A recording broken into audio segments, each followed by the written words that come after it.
Magandang gabi po mga ka-siomay!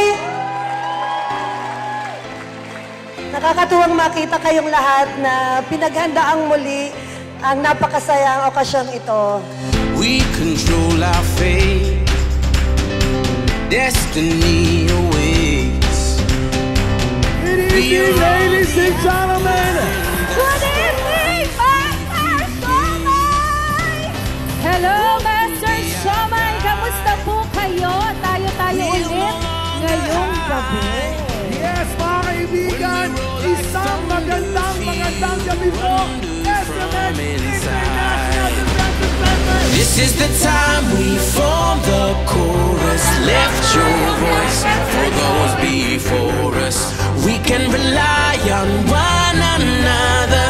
Feel the pride, let's show. Tandaan po natin kung bakit tayo nag-work. Di po ba para sa family? Kaya need na maglaan tayo ng time para sa family. Family para po sa emotional at spiritual needs nila.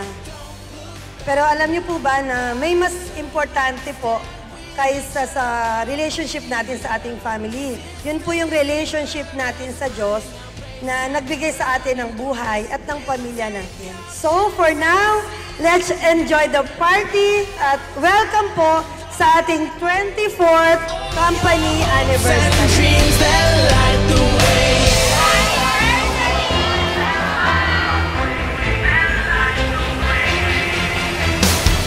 Watch me now, I feel the spotlight shining down. Everything's alright, standing proud. We'll make the walls come down. Welcome po niwe-welcome po yung mga lahat ng department ng Master Siomay. Realize we can be fighters. You will see what we were born to be. So bakit po tayo nandito? Siyempre po para mag-celebrate. Napatuloy tayo na nasa market. No? After na napakadami nating mga competitors, tinatangkilik pa rin tayo ng mga customer natin. Kaya yun ang ating sineselebrate. Hindi ba kayo masaya dahil doon? Rise up, stand with each other. We are sisters and brothers, finding our place and running the race. We'll take our chance and seize the moment. Hold on tight and don't let go of all your hopes and dreams that light the way.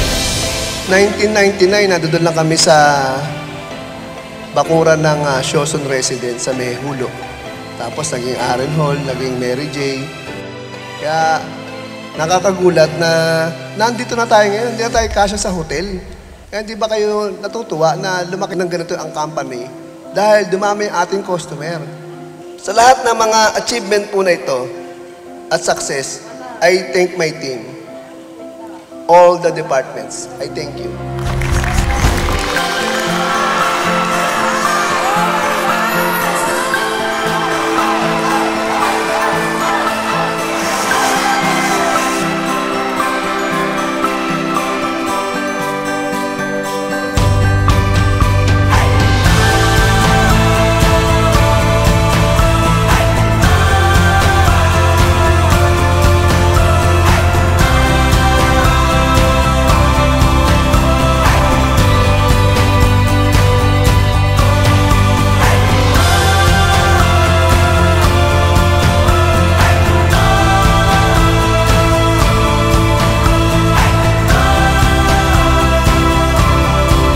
Natin sa work natin next week, ituloy po natin na we are in the service of our customer. And after that, it will benefit us and our family. And give praise to our God Jehovah and His Son, Jesus Christ. So, our success is our success. Good night. Love you.